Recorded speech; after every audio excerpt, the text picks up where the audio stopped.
Assalamualaikum warahmatullahi wabarakatuh. Salam sejahtera bagi kita semua. Dewan Juri Lomba Pidato IPS yang saya hormati, Bapak Ibu Guru, serta staf MGMP IPS Kabupaten Musirawas yang saya hormati, serta para penonton dan hadirin yang berbahagia.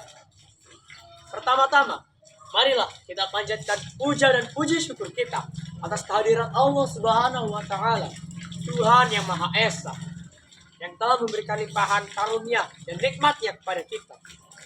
Salawat teriring salam tak lupa pula kita junjungkan kepada baginda Nabi Muhammad Sallallahu Alaihi Wasallam.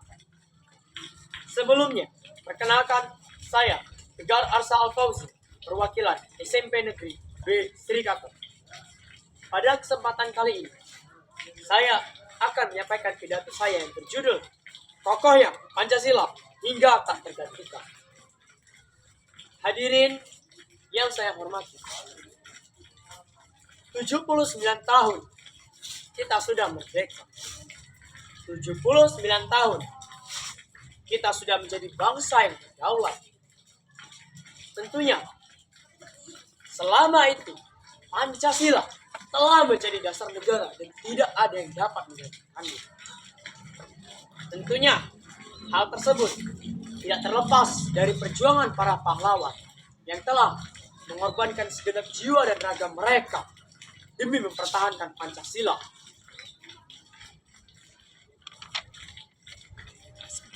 Sebagai negara yang luas, tentunya mempertahankan Pancasila sebagai dasar negara bukanlah suatu hal yang mudah.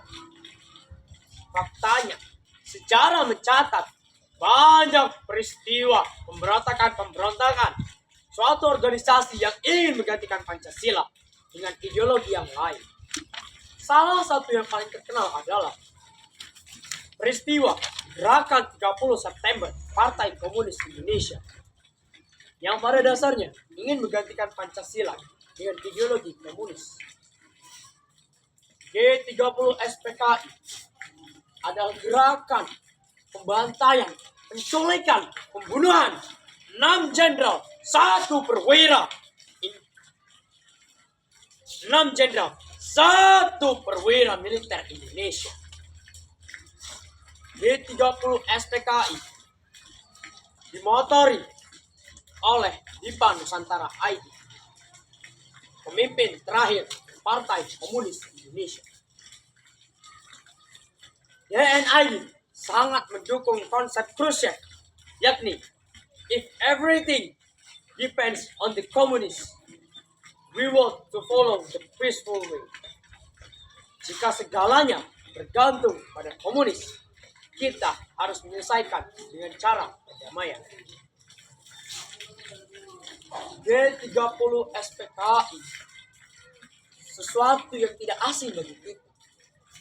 Mereka bergerak pada malam 30 September hingga 1 Oktober menuju ke kediaman masing-masing para jenderal dan perwira. Mereka datang seolah tak berdosa. Kemudian mereka mengatakan sesuatu hal yang bohong. Lalu para jenderal ditembak mati. Jasadnya dibuang ke dalam lubang buaya. Sungguh tidak berperi kemanusiaan. 6 jenderal, 1 perwira dalam 1 malam habis dibunuh, dibantai, dibuang. Merupakan suatu hal yang tidak dapat diterima. Gerakan tersebut menjadi tamparan keras bagi pemerintah Indonesia dan seluruh jajaran keamanan negara. Majen Soeharto bergerak cepat memadamkan pemberontakan. PKI dinyatakan berada di balik pembantaian ini. Perburuan demi perburuan dilakukan. Tokoh-tokoh PKI diculik, dijatuhi hukuman mati.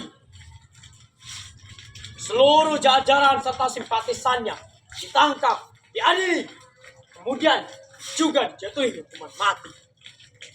Penumpasan rata Partai Komunis Indonesia hingga ke akar-akarnya.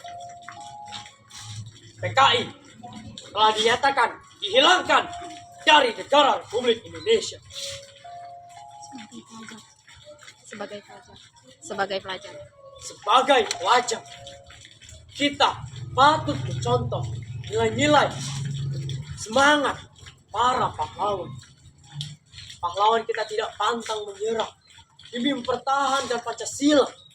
Mereka rela bertanggung jawab. Mereka rela mengeluarkan keringat, darah, bahkan nyawa mereka demi mempertahankan Pancasila. Saya berpesan bagi seluruh pemuda di Indonesia, masa depan bangsa ada di tangan kita. Kita tidak perlu lagi mengangkat senjata. Kita tidak perlu lagi berperang. Tidak perlu lagi bertaruh nyawa demi mengisi kemerdekaan. Sekarang tugas kita adalah mempersiapkan diri untuk membangun Indonesia Emas 2045. Mungkin sampai di sini saja pidato saya. Mohon maaf atas segala kurangnya, dan kepada Allah saya mohon ampun. Ikan paus, ikan hiu. Wassalamualaikum warahmatullahi wabarakatuh.